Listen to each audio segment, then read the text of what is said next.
저는 그 로보스트 팀의 발표를 맡은 하주완이라고 합니다. 그리고 저희 팀은 정기님, 현님, 성준님, 순정님 이렇게 5명이 같이 프로젝트를 시작했고요. 그 저희 프로젝트는 기본적으로 그 로봇이 어떤 물건을 집을 때 그 카메라의 디펜던시를 최소화해서 상황이나 조건에 관계없이 쉽게 물건을 집을 수 있는 위치를 포착하는 로직을 어, 만들어 보자라고 좀 시작을 했는데요. 사실 이 프로젝트 시작한다고 했을 때 주변에서 사실 우려를 많이 하셨는데, 왜냐하면 저희가 실제로 뭐 컴퓨터 비전 쪽에 그 뭐 백그라운드나 날리지가 충분하지 않은 상태에서 이 프로젝트를 시작해서 여러 가지 난관이 있을 거라고 말씀을 많이 하셨는데, 실제로도 많은 어려움이 좀 있었고요. 같이 매일매일 하면서 잘 모르겠다, 어렵다, 이게 가능할까라는 것들이 거의 매일매일 있었는데도 불구하고 끝까지, 오늘까지 잘 이렇게 마무리를 할 수 있게, 예, 해준 팀원들한테 먼저 같이 고맙다고 좀 말씀을 전하고 시작을 하려고 합니다. 잠시만요. 예, 그러면 발표 시작하도록 하겠습니다. 저희 프로젝트 전체 개요는 순서는 개요 설명, 팀 구성 및 역할, 그다음 프로젝트의 구성 요소, 수행 절차, 과정, 결과, 그리고 향후 개선 항목, 그리고 자체 평가 순으로 진행을 하도록 하겠습니다.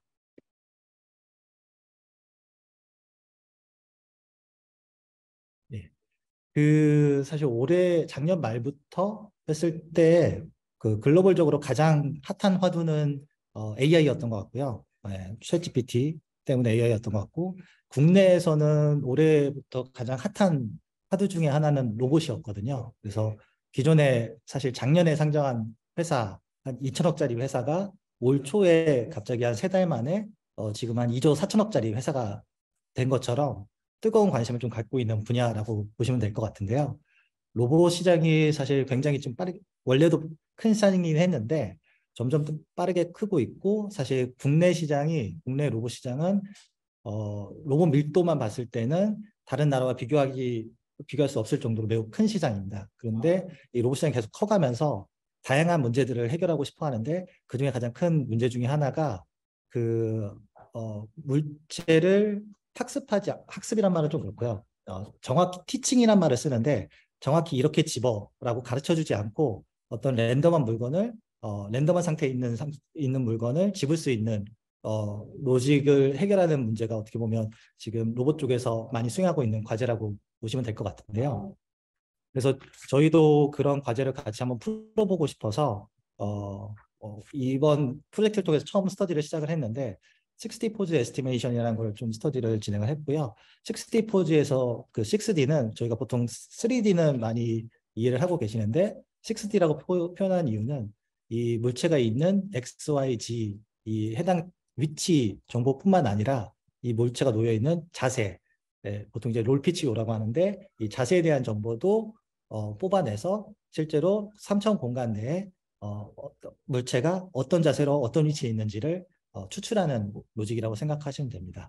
그런데 아까 말씀드렸던 것처럼 기존에 사실 로봇 쪽에서도 어, 랜덤하게 있는 물체들을 집는 작업들을 수행하고 있긴 한데, 현재 기존의 방법들은 고가의 몇 천만 원, 사실 몇 년 전만 하더라도 몇 억짜리 비전 센서들을 썼었는데, 최근에 들어서 이게 좀 딥러닝을 활용하고 하면서 점점 저가로 좀 내려오고 있는 상태고, 그렇다 하더라도 아직은 몇 천만 원 정도 수준의 카메라들을 사용을 하고 있거든요. 근데 저희는 그것보다 더 저가에 한 3, 40만 원, 5, 60만 원 카메라 가지고도 이런 작업들을 잘 해낼 수 있을까라는 것들을 좀 검증해 보기 위해서 프로젝트를 좀 진행을 해 보았습니다. 그래서 이 프로젝트의 목적은 실제 한번 어떤 환경 내에서 주어진 조건 내에서 물건의 위치와 자세를 파악하는 논문들은 기존에 많이 존재를 했었거든요. 그래서 뛰어난 성능들을 좀 보이고 있었는데, 이게 다른 환경 조건, 카메라가 바뀐다거나 아니면 주변의 조명 조건이 바뀐다거나 배경 환경이 바뀐다거나 이런 새로운 조건에 왔을 때는 대부분의 성능이 크게 현격하게 떨어지는 경우가 많이 있어서, 그런 부분들을 좀 극복할 수 있는 로직을 만들 수 있을까 만들어 보고 싶었고요.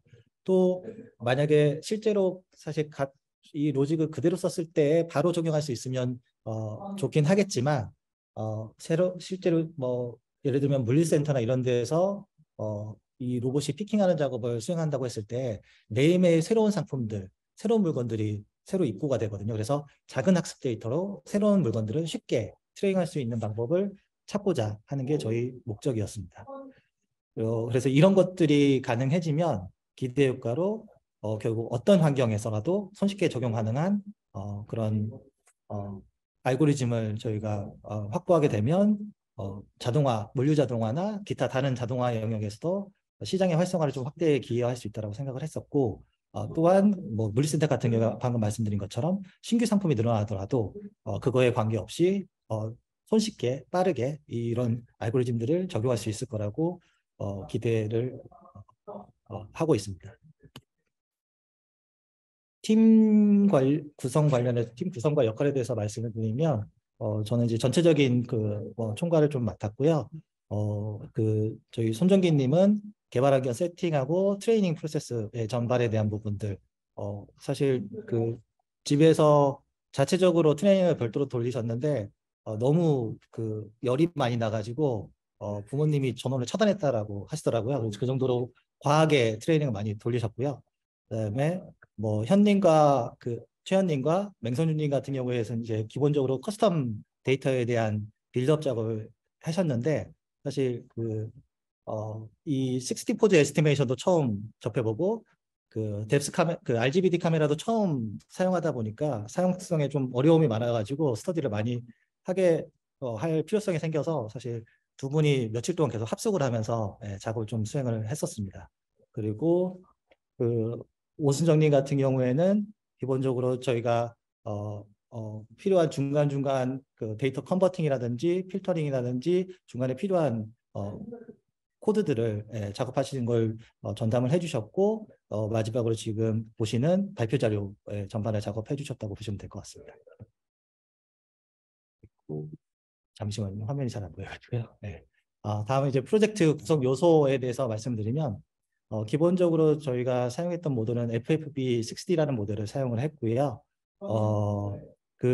기존의 모델들은 저희가 이제 사용하는 주요 데이터가 RGBD 이미지와 뎁스 이미지 두 가지 이미지를 사용을 하는데 이 RGBD 이미지에 대한 처리와 뎁스 이미지가 이게 별도로 구분돼 있어서 병렬로 처리되고 마지막 부분에서 해당 데이터 간의 유사도나 그런 것들을 가지고 퓨전을 해서 예측을 하는 모델로 사용을 하는 게 기존 모델들이었거든요. 그거 대비 FFB60 모델은 이 중간중간 RGBD 이미지를 처리하는 과정 중간중간 데이터 아웃풋과 카메라에서 처리하는 아웃풋을 중간중간 퓨전해서 다음 레이어에서 해당 정보를 가지고 학습을 할 수 있게 해서 이 두 정보 간의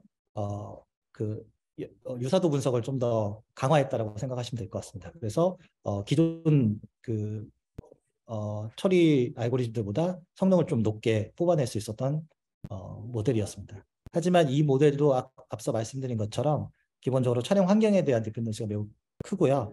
또한 아직도 여전히 풀고 있는 문제 이슈 중에 하나인 건데 대칭인 물건에 대해서 특히 회전 대칭인 물건에 대해서 낮은 인퍼런스 성능을 나타낸다는 점, 그리고 이 뎁스 카메라에 대한 3D 클라우드 처리 과정으로 인해서 인퍼런스 속도가 상대적으로 아직은 낮은 수준이라는 한계가 좀 있는 상황입니다. 아이고, 죄송합니다. 근데 이 FFB60 모델 같은 경우에 저희가 선택을 한 이유가 사실 저희가 이 60 포즈 에스티메이션의 거의 초기는 여기 지금 보이시는 8번 정도 보이시는 포즈 CNN이 거의 초창기 모델이긴 하거든요. 물론 여기 2017년으로 되어 있는데 이것보다 이전에 나온 모델인 건데 거기서부터 사실 베이스 모델부터 저희가 스터디를 해가지고 좀 끌어올리려고 했는데 이 오래된 모델들은 실제로 모델을 구현을 저희 환경에 맞춰가지고 구현하기가 굉장히 까다롭더라고요. 이 환경 조건을 굉장히 스트릭트하게 다 맞춰서 설치를 해야 되는데 그 부분에서 사실 좀 어려움을 많이 겪었었고 다행히도 최신 모델이고 뛰어난 성능을 가지고 있는 FFD60 모델이 저희 지금 프로젝트 진행하는데 적합하다고 판단을 해가지고 해당 원리들로 프로젝트를 좀 진행하게 되었습니다. 그래서 기존 베이스 모델에 대한 성능에 대한 예시를 간략하게 보여드리면 그 물체가 있을 때에 그 각각 물체에 대해서 트레이닝이 된 결과를 가지고 어떤 자세에 있든지 간에 그 물체의 위치에 대해서 자세에 대해서 명확하게 그 추론을 하는 성능을 보여주고 있고요. 그 성능의 한계로는 여기 보시면 지금 여기 아까 시메트릭 물체에 대한 추론성이 좀 떨어진다고 말씀을 드렸던 것처럼 시메트릭과 또 하나가 이제 그 약간 가려져 있는 물체들에 대한 성능이 좀 떨어지는 건데요. 이 대접처럼 생기는 볼 형태 같은 경우에 오리엔테이션을 지금 잘못 추정한 문제가 여기서 보여지고 마찬가지로 스팸통도 마찬가지고 그 클램프 같은 경우에도 오리엔테이션을 조금 잘못 추정하는 경우를 좀 확인할 수 있었습니다. 그리고 물체가 많이 가려졌을 경우 여기 지금 사실 눈으로 봐도 안 보일 정도의 이 뒤쪽에 캔이 하나 있는데요. 그 캔이 이 노란색 통에 가려졌을 때에 해당 위치를 다른 위치로 오인하는 결과들을 좀 확인할 수 있었습니다. 그래서 지금 다음으로 설명드릴 건 이제 저희가 활용한 데이터셋에 대해서 좀 설명을 드리려고 합니다. 기본적으로 이 피킹 그 태스크에서 많이 사용하는 대표적인 데이터셋이 YCB 오브젝트에 대한 데이터셋인데요. 일상생활에서 많이 사용하는 73종에 대한 물건을 선택을 해서 해당 물건들에 대한 데이터셋을 구축을 해놨고 해당 데이터셋 중에 저희가 일부를 좀 활용해서 테스트를 좀 트레이닝을 좀 진행했습니다. 그래서 기본적으로 보시는 것처럼 RGB 데이터가 있고 그다음에 뎁스 데이터가 있고 또 이게 세그멘트가 된 레이블 데이터가 존재합니다. 이 앞에서 말씀드린 그 YCB 오브젝트를 활용한 데이터셋 중에 가장 대표적으로 많이 사용하고 있는 게 YCB-V 비디오라는 데이터고요.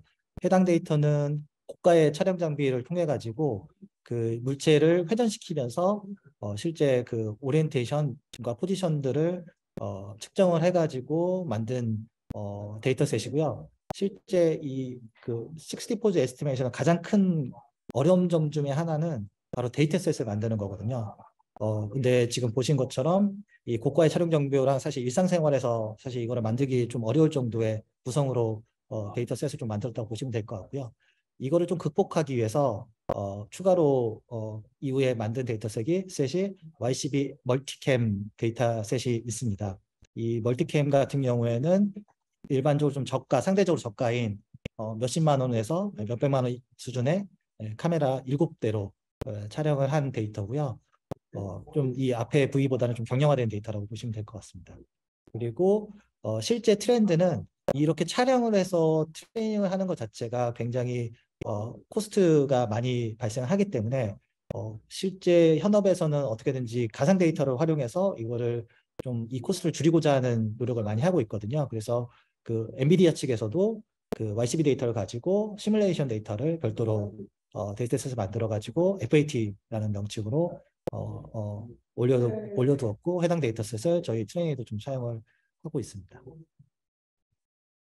그래서 이 데이터셋의 기본 형태에 대해서 좀 말씀을 드리면 기본적으로 아까 말씀드린 RGB가 들어가 있는 컬러 데이터, 뎁스 데이터, 그다음에 레이블 데이터, 그다음에 해당 가장 중요한 부분 중에 하나가 그 단순히 찍기만 해가지고 이 데이터를 만들면 쉬울 텐데 찍은 이후에 이 물체가 어디에 있는지에 대한 추가적인 그 좌표계에 대한 레이블링이 필요하거든요. 그래서 그런 레이블링 데이터가 이 메타데이터라는 폴더 안에 파일 안에 들어가 있다고 보시면 될 것 같고요. 그다음에 이 물체에 대한 레퍼런스 데이터로 활용하기 위해서 포인트 클라우드 레퍼런스를 활용하기 위해서 그 모델링 데이터를 컨버팅해서 만든 포인트 클라우드 데이터가 같이 세트로 좀 구성되어 있습니다. 다음 구성 요소로는 매트릭하고 로스에 대해서 말씀을 드릴 수 있을 것 같은데요. 기본적으로 그 60 포즈 에스티메이션에서 대표적으로 사용하는 매트릭은 그 에버리지 디스턴스라는 매트릭을 사용하고 있고요. 이 방법은 그 그라운드 트루스 값의 값과 실제 예측한 값의 그 차이를 거리값을 계산해서 구하는 방식인데 거리값을 구하는 방식이고요. 두 번째로 사실 피킹 작업 같은 경우에는 아까 시메트릭 오브젝트 같은 경우에는 사실 컵이 통이라고 하면 통조림통이라고 하면 통조림통이 정면을 똑바로 보고 있든지 아니면 얘가 뭐 한 90도 정도 돌아가 있든지 간에 사실 지는 위치는 달라지지 않거든요. 그래서 그런 것들을 좀 보상해 주기 위해서 추가적으로 그 시메트릭 오브젝트에 대해서는 ADDS라는 매트릭을 사용해서 평가를 하고 있습니다. 기본적으로 ADD보다는 ADDS가 좀 더 느슨한 매트릭이라서 ADDS가 좀 더 높은 평가를 점수를 가져오게 되고요. 그래서 ADDS는 시메트릭한 문체에 대해서만 좀 적용을 한다고 생각하시면 됩니다. 그리고 최종 평가는 사실 저희가 이제 100점 만점 평가 기준으로 표현한다고 했을 때에 이 ADD 값이 결국 그 측정한 오차 평균 값이 10cm 미만의 것들을 정상적으로 예측했다고 판단해서 그거에 대한 어큐러시를 좀 측정을 하고 있습니다. 다음으로 로스 관련해서는 기본적으로 세그멘테이션 작업을 같이 수행을 하기 때문에 포컬 로스를 사용을 하고요. 세그멘테이션에 대해서는. 그리고 이 위치에 대해서 계산하는 로스는 그 센터 포인트와 이 포인트 클라우드와의 거리가 어느 정도나 달라졌는지, 또 키포인트, 이 물체의 특징점을 8개 정도 잡아서 작업을 하는데요. 그 8개의 값이 어느 정도나 달라졌는지를 측정해서 옵셋 로스를 같이 활용해서 전체 로스로 사용하고 있습니다. 전체 7주 동안 아까 말씀드렸듯이 많이 고생을 하면서 진행을 했고요. 이제 추후에 실제 수행 과정하고 결과에 대해서 말씀을 드릴 텐데 그런 부분도 좀 많이 감안해서 들어주시면 좋을 것 같습니다. 기본적으로 사실 저희가 앞서 말씀드렸던 것처럼 그 컴퓨터 비전에 대한 이해가 많이 부족해서 이거에 대한 학습이 초반에 많이 좀 진행이 됐고요. 이 부분을 좀 설명드려야지 후반부 이해하시는 데 좀 도움이 될 것 같아서 간략하게만 좀 설명을 드리겠습니다. 기본적으로 실제 물체가 3차원상에서 놓여 있다고 하면 그게 월드 좌표기에 대해서 놓여 있다고 저희가 말씀을 드릴 수가 있고요. 그런데 저희가 실제 볼 때 이제 카메라상에서 물체 위치를 보잖아요. 그래서 카메라상에서 보여지는 위치는 이 픽셀 좌표계라고 생각하시면 됩니다. 그래서 저희가 이 전체 작업에서 수행하는 과정은 3차원상에서 물체가 있을 때 이 XYZ 좌표를 알 때 결국 이미지상에서 이 XY 픽셀의 위치가 어디인가를 추정하는 작업이라고 보시면 되고요. 여기에서 들어가는 게 이 연산 과정에서 들어가는 게 카메라 내부 파라미터, 카메라마다 특징을 가지고 있는 고유 파라미터라고 보시면 되고요. 이 값과 실제로 이 3D에서 2D로 변환하는 과정 중에 그 필요한 변환 좌표계가 여기 익스트린직 매트릭스라고 보시면 됩니다. 그랬을 때 저희가 이 알고리즘을 통해서 예측하는 작업은 실제로 이 익스트린직 매트릭스를 구하는 과정이라고 보시면 되고요. 실제 그 레이블링 데이터, GT 데이터에도 물체에 대한 이 익스트린직 매트릭스가 들어가 있고 저희는 이 모델을 통해서 추정된 익스트린직 매트릭스를 구하는 게 저희 작업이라고 생각하시면 될 것 같습니다. 이 작업을 진행하는 데 있어서 앞서 말씀드린 것처럼 이 좌표계에 대한 통일이 매우 중요하거든요. 그래서 전처리 작업들을 상당히 좀 많이 진행을 했는데요. 첫 번째가 이미지 사이즈가 그 각 데이터셋마다 차이가 있어서 이미지 사이즈를 좀 통일을 하는 작업을 진행을 했고요. 초기에는 사실 이 이미지 사이즈를 단순히 리사이즈만 하면 된다라고 좀 오인을 해가지고 그 시행착오를 좀 많이 겪었는데 결국 이미지 사이즈를 변경해주면 그거에 대한 인트리직 매트릭스를 좀 변경을 해주는 작업이 추가로 필요하게 돼서 해당 작업을 같이 좀 진행을 했습니다. 그리고 그 데이터셋마다 그 기준이 되는 모델링에 대한 월드 좌표계가 다르게 형성돼 있었거든요. 그래서 지금 YCB-V 데이터 같은 경우에는 이렇게 지금 작은 미터 단위로 물체 위치가 잡혀 있다고 하면 그 다른 데이터들은 뭐 이렇게 그 센티미터 단위로 물체 위치가 잡혀 있고 오리엔테이션이나 그 포지션도 다르게 돼 있어서 해당 부분들을 컨버팅해서 동일 위치로 월드 좌표계를 통일하는 작업을 진행을 했습니다. 그리고 YCB-M과 FAT 데이터 같은 경우에 그 기준 좌표계가 지금 그 왼손 좌표계 기준으로 XYZ 좌표계 기준으로 잡혀 있어서 다 YCB-V랑 동일하게 오른손 좌표계로 변환하는 작업도 추가로 좀 진행을 했습니다. 그다음에 뭐 이거 사소한 내용이긴 하지만 그 데이터셋의 레이블링 아이디 자체도 각 데이터마다 좀 상이하게 돼 있어서 해당 작업도 동일하게 통일해서 진행을 했습니다. 그리고 중간에 사실 레이블 데이터를 확인하다가 보니까 좀 안타까운 점이긴 한데 YCBM 데이터가 저가에 손쉽게 어떻게 보면 다양한 카메라로 데이터 셋을 구축을 한 건데 그 GT 값을 찍어 보니 실제로 위치 오차들이 해당 위치를 나타내고 있는 게 아니라 약간 오프셋이 있거나 오리엔테이션 오류가 있거나 이런 것들이 상당히 많이 존재한 걸 좀 발견을 했고요. 해당 부분들에 대해서 좀 뒤늦게 발견을 해서 초기에는 해당 부분들을 좀 필터링해서 하자라고 의사결정을 해서 필터링을 했는데 필터링 결과 거의 한 80% 정도 대부분의 데이터를 다 날려야 되는 상황이라서 일단은 최종 테스트는 필터링을 하지 않고 좀 진행을 했습니다. 그리고 저희가 최종 목표가 결국 커스텀 데이터, 손쉽게 저희가 만든 데이터를 가지고도 추론을 정확하게 할 수 있나를 판단하기 위해서 진행을 했기 때문에 커스텀 데이터를 별도로 제작을 했습니다. 네, 이 부분은 고생을 많이 하면서 사실 한 일주일 정도 고생해서 작업을 한 부분이라서 결국 레이블링 작업이 얼마나 어려운지를 저희가 좀 깨달았고요. 앞으로도 결국 이 작업을 손쉽게 해야지만 결국 시스템 포즈 에스티메이션이 좀 더 활성화될 수 있겠다는 걸 좀 깨달았습니다.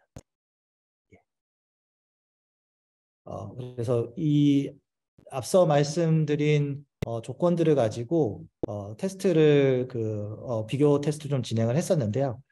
초기에는 기본적으로 베이스 모델을 가지고 지금 죄송합니다. 기본적으로 테스트 데이터는 YCB-M 데이터를 기준으로 테스트를 진행을 했고요.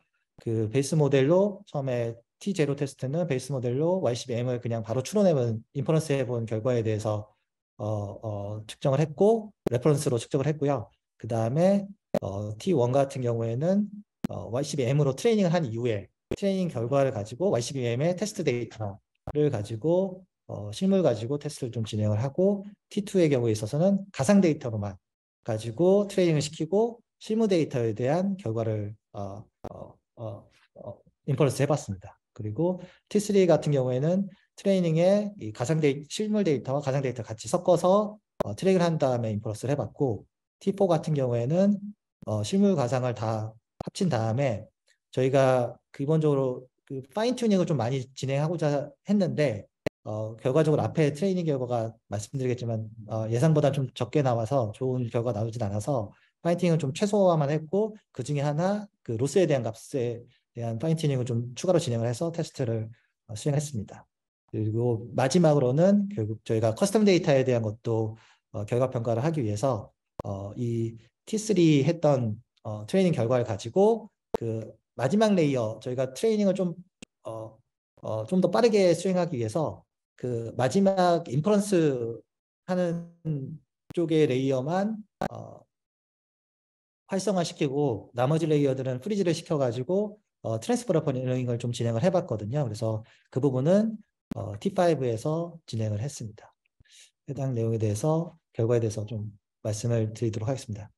첫 번째 T1 같은 경우 YCB-M 데이터로 훈련한 뒤에 YCB-M 데이터의 테스트 데이터를 인퍼런스 했을 때 기존의 사실 YCB-V에 대한 성능은 사실 앞서 말씀드린 소타 성능으로 거의 한 90대 이상을 성능을 나타내거든요. 근데 그냥 추가 트레이닝 없이 바로 인퍼런스 했을 때는 여기 보시는 것처럼 다른 환경 조건에서 찍은 카메라에 대한 결과가 매우 현저히 떨어지는 것을 좀 볼 수가 있고요.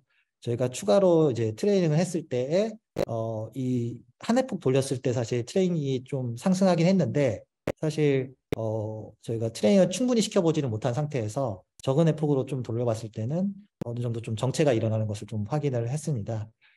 참고로 기존의 FFV6D 모델 또는 다른 모델 같은 경우에는 데이터 트레이닝을 많이 돌리는 모델들은 100에서 200회포 정도 돌리기도 하고요. 저희 FFV6D 모델 같은 경우에는 25회포 정도를 사실 베이스로 돌리기도 합니다. 근데 이제 보통 한 일주일 정도 GPU 8개 세트로 일주일 정도 돌리는 분량이라서 저희는 좀 어떻게 보면 좀 단순화해서 짧게 돌렸다고 보시면 될 것 같습니다. 그랬을 때에 지금 크게 학습이 잘 되는 모델과 학습이 이게 물론 이게 잘 된다고 말하기 표현하기 조금 어폐가 있긴 하지만 그나마 학습이 되는 모델과 학습이 안 되는 모델로 약간 양분화되는 경우를 좀 볼 수가 있었고요. 그 경향은 직립면체와 같이 형상이 좀 상대적으로 단순한 물체들, 푸딩 뭐 그냥 사각박스인 거죠. 그런 것들은 학습이 상대적으로 좀 원활하게 됐다라고 보여지고 오히려 형상이 복잡한 물체들은 학습이 거의 안 되는 걸로 일단은 이 작은 에폭 사이에서는 나타났습니다. 그래서 전후 결과, 인퍼런스 결과 좀 보면 훈련 전에는 지금 그냥 소타 모델 그대로 그 YCB-M이라는 새로운 데이터셋을 넣어가지고 인퍼런스 했을 때는 지금 찾지 못하는 물건도 발생하고 오리엔테이션도 틀어지는 경우로 좀 발생을 했는데요. 발견할 수가 있었는데 트레이닝한 이유는 오리엔테이션을 조금 더 찾아가는 것을 볼 수가 있고 찾지 못하던 물건들도 좀 찾는 것들을 볼 수가 있었습니다. 그리고 이 매트릭 관련해서 추가로 좀 확인을 해본 결과 그 잘 찾은 물건 같은 경우에는 대부분 여기 지금 빨간색 라인이 10cm 이 기준선의 오차에 대한 기준선인 거고요. 대부분 잘 찾는 모델 같은 경우에는 매우 적은 오차로 이 하나하나의 샘플이라고 보시면 되고요. 샘플에 대한 오차 정도라고 보시면 되고 대부분의 경우 잘 찾고 이 오차도 굉장히 적은 상태로 보시면 될 것 같고요. 그 일부 특정한 이건 상태에 대해서 다시 확인해 봐야겠지만 아예 잘 못 찾는 물체들은 이렇게 좀 소수로 그래도 나타나는 걸로 좀 볼 수가 있었고요. 성적이 좋지 않았던 파워드릴이나 클램프 같은 경우에는 전반적으로 오차가 매우 크고 오차가 매우 큰 것을 좀 발견할 수 있었습니다. 그리고 두 번째 테스트 같은 경우에는 이제 그 FAT로 시뮬레이션 데이터만으로 트레이닝을 한 건데 지금 그래프에서 보시는 것처럼 굉장히 난잡하게 사실 트레이닝이 거의 안 되고 있다 정도로 판단했을 정도로 난잡하게 좀 결과가 나왔고요. 그리고 T3 같은 경우에는 저희가 YCB-M 리얼 데이터와 FAT 가상 데이터를 합쳐서 트레이닝한 결과 이 앞에서 T1보다 그리고 T2보다 훨씬 더 좀 나은 성능을 좀 갖는 것을 좀 알게 됐습니다. 그래서 기본적으로 가상 데이터만으로 테스트한 경우에 성능이 굉장히 떨어지는 것을 저희가 확인할 수 있었고요. 보통 이제 실제 이쪽 필드에서도 리얼리티 갭이 크다라고 말을 하고 있거든요. 그래서 가상 데이터만으로 했을 때 단점에 대해서 좀 눈으로 확인할 수 있었고 리얼 데이터와 가상 데이터를 오히려 섞었을 때 단순히 리얼 데이터로 했을 때보다 오히려 성능이 좀 좋게 나타난 것들을 볼 수 있었습니다. 그런데 여전히 뭐 형상이 복잡해서 형상이 좀 저조했던 것들이 상대적으로 좀 많이 올라간 것들을 좀 볼 수가 있었고요. 일부 항목들은 여전히 좀 학습이 안 되는 것들도 확인할 수 있었습니다. 그래서 보시면 기존에 사실 이 오리엔테이션을 잘 못 찾던 것들을 지금 거의 오리엔테이션을 잘 찾아가고 그리고 아예 못 찾았던 약간 이 세제 같은 경우에도 찾을 수 있는 것들을 볼 수가 있었습니다. 예, 이 부분은 지금 뭐 잘 찾지 못하는 물건 같은 경우에는 거의 아예 찾지 못하는 상황들이 발생해서 사실 이거에 대한 원인 분석 아직 수행하지 못해서 이건 별도로 좀 수행을 해봐야 될 걸로 좀 판단을 하고 있습니다. 그리고 네 번째 경우에 사실 저희가 트레이닝 시간이 좀 촉박해서 사전에 좀 이걸 앞당겨서 하고 싶었는데 마지막에 로스 값에 대한 비중치만 가중치만 약간 변경해서 좀 테스트를 진행을 해봤는데요.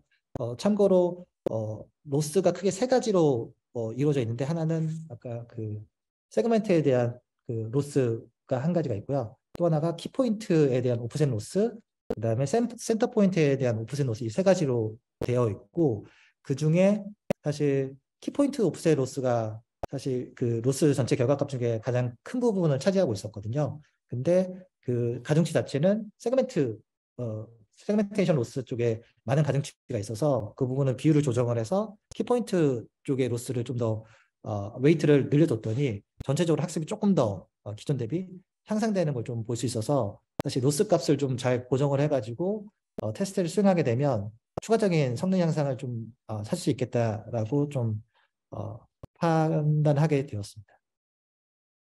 그래서 그 로스를 변경하기 전에 사실 이것도 학습이 거의 안 되는 것처럼 보이는 경향이 있긴 하지만 매우 지지부진하게 좀 내려가는 그 경향이 있었는데 로스 가중치를 변경한 이후 약간의 그 플렉세이션이 보이긴 하지만 예, 점점 하향 아래쪽으로 좀 낮아지는 경향을 좀 확인할 수 있었습니다. 그리고 그 결국 인퍼런스 결과도 기존 대비 그 물체에 대해서 이 클램프가 동일한 하나는 큰 클램프고 하나는 좀 중간 사이즈 클램프거든요. 서로 잘못 오인했던 부분도 제대로 찾아가는 것을 좀 볼 수가 있었고요. 예, 그 다음에 그 바나나 같은 경우에 좌우 위치를 잘못 파악한 것도 원위치로 좀 찾아가는 것들을 좀 볼 수가 있었습니다. 그리고 마지막으로 커스텀 데이터에 대해서도 저희가 인퍼런스를 수행을 해봤는데요. 아쉽게도 사실 이 저희 목적이 커스텀 데이터에 대한 인퍼런스 성능을 높이는 게 목적이기 때문에 이쪽에서 성능이 잘 나왔으면 베스트였겠지만 앞에 성능들이 사실 저희가 기대치 만큼의 성능이 나오지 않아서 커스텀 데이터에 대한 성능도 여전히 좀 낮은 수준으로 도출되었습니다. 그래서 그 지금 기존 트레이닝이 덜 된 상태에서 바로 인퍼런스 했을 때에는 사실 거의 위치를 제대로 좀 찾지 못하는 상황을 좀 보실 수가 있었고요. 그래도 트레이닝한 이후에 물체가 있는지 없는지 유무에 대한 판단은 할 수 있는 정도 수준의 성능 향상이 있었고 지금 오리엔테이션 이런 것들은 지금 정확하게 찾지 못하지만 그런 부분에 있어서 추가적인 개선의 여진이 있겠다라고 좀 판단을 할 수 있었습니다. 이 전체적인 요약을 말씀을 드리면 특정 데이터셋으로 트레이닝한 경우 해당 데이터셋에서 오버피팅이 되는 경우가 굉장히 과하게 좀 발생을 한 것을 사실 눈으로 좀 확인할 수 있었고요. 결국 다른 환경 조건에서 원래부터 저희가 인지를 하고 있었지만 사실 저희가 극복은 하진 좀 못한 상태로 다시 한번 좀 재확인을 했다라고 보시면 될 것 같고요. 그리고 프리트레인드 웨이트를 활용해서 신규 데이터에 대한 트레이닝을 수행했을 경우에 결국 물론 저희가 시간적 여유가 있었으면 20회 폭 이상 꾸준히 돌려보면서 좀 이걸 경향을 좀 보고 싶은 의지도 있는데 일단은 적은 회 폭으로도 성능 향상 일단은 좀 올라왔다는 것 정도는 좀 확인할 수 있었던 것 같습니다. 그리고 리얼 데이터 셋으로 트레이닝만 하는 것보다는 가상 데이터를 혼합해서 트레이닝하는 경우가 성능 향상 수준이 높았다고 하고 실제 이게 다른 레퍼런스 논문 중에 그 DeepIM이라는 논문이 있는데 해당 논문에서도 유사한 내용을 언급을 하고 있는 것을 좀 확인할 수 있었습니다. 그리고 로스에 대한 조합을 바꿈으로써의 바로 성능 향상을 저희가 확인할 수 있어서 결국 추가적인 파인 튜닝을 통해서 좀 개선할 여지가 있겠다라고 좀 판단을 했고요.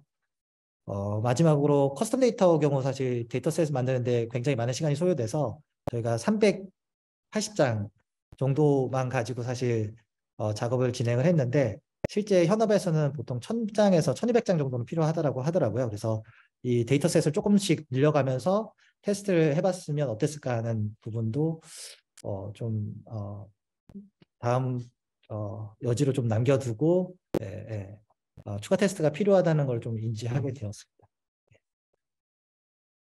향후 개선에 대해서 그 꼭지를 좀 뽑아 봤는데요.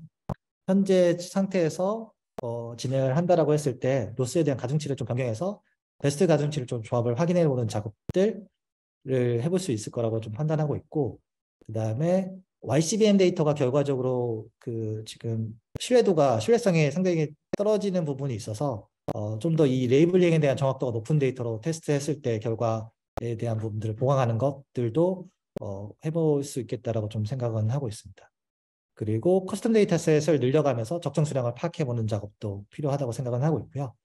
그다음에 그 카메라 특성치에 대한 영향도 결국 카메라가 달라진다, 주변 환경이 달라진다, 이거를 세분화해서 카메라 인트린직 매트릭스가 달라졌을 때 이 변화를 줬을 때 결과와 렌즈의 별도의 필터를 가미해서 영향을 줬을 때, 그 다음에 조도를 바꿔가면서 테스트했을 때 이런 것들을 조합해서 실제 영향이 어느 부분에서 영향을 많이 가져가는지를 테스트하면 이 현재 테스트 결과를 좀 더 보강할 수 있겠다라고 생각은 좀 하고 있는 상태입니다. 그리고 초기에 사실 이 테스트가 좀 잘 될 거라고 생각하고 다양한 목표들을 좀 잡아놨었는데 이거는 더 후순위를 좀 남겨둘 수밖에 없는 상태인데요. 그 회전 대칭의 문제에서도 좀 더 추론 성능을 개선하는 작업들, 그리고 가려진 물체에 대한 추론 성능을 개선하는 작업들, 그리고 빛 반사가 심한 물체에 대한 추론 성능 개선들, 이 현업에서 실제로 개선하고 싶어하는 제약사항들이거든요. 이런 것들에 대해서 추가 도선 과제로 좀 남겨두고 지속적으로 좀 작업을 하면 좋겠다라고 좀 생각을 하고 있습니다. 마지막으로 자체 평가에 대해서 좀 말씀을 드리면 초기에 환경 세팅하는데 거의 한 2주 정도, 2주 이상을 드렸거든요. 그래서 생각보다 환경 세팅에 대한 조건을 맞추기가 굉장히 까다롭다. 특히 이제 3D 핸들링 에서는 이게 굉장히 까다롭다는 걸 좀 많이 깨달았고요. 그런 부분에 좀 어려움이 있었고, 하지만 뭐 사실 디버깅 하나하나 하면서 결국 팀 전체에서 이거를 잘 극복을 해 나갔다라고 생각은 하고요. 그리고 코딩 자체도 사실 어려움이 있었는데 서로 같이 페어 코딩 하면서 하나하나 같이 풀어갔거든요. 그런 부분도 잘 극복할 수 있었던 방법이었던 것 같습니다. 그리고 프로젝트에서 잘한 부분은 전체적으로 의지가 잘 되고 이 팀워크가 좋았던 것 같아요. 네, 그래서 저희는 사실 오프라인 오늘 두 번째 모임을 할 건데 앞으로도 잘 좀 이 팀워크 잘 이끌어 나가면 좋을 것 같습니다. 그리고 아쉬웠던 부분은 뭐 이게 학습에 필요한 거라고 볼 수밖에 없을 것 같은데 저희가 아무것도 모르는 상태에서 진짜 그 안개 속에서 어, 하나하나 그냥 그 더듬으면서 작업을 했거든요. 그래서 그런 부분에서 시간을 많이 뺏겼던 부분이 좀 아쉽긴 한데 하지만 뭐 근본 과정을 통해서 많이 성장했다고 생각을 하기 때문에 앞으로 새로운 프로젝트에서는 더 많은 결과를 좀 얻을 수 있을 거라고 기대하고 있습니다. 저희 발표 내용은 여기까지고요.